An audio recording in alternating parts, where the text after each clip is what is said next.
It's hot AF. This thing's dirty. That's how you clean it. Nobody does this. Wash the dirt out. Sucks in from the sides, blows up. Yeah, I know, I am kind of driving it in there, but I think when it's running, you can't really do it. You see the dirt in the inside pan. If the pan was off, you would see it better. I'm not turning it off.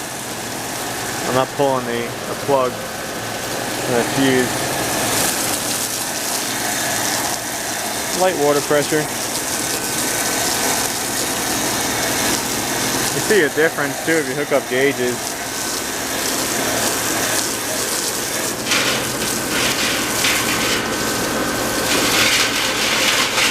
Oh, rusty motor, man, from the humidity. Nasty. No dirt coming out though, that's for sure. It's gonna be cooler air because I'm cooling the coil with the water.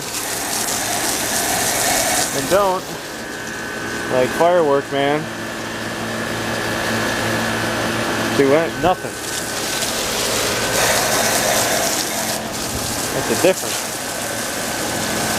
Yeah, this has been pretty neglected. Water your air conditioner today. Really learn this crap, but I'm lazy and I don't want to do anything anymore. I have issues. Woo!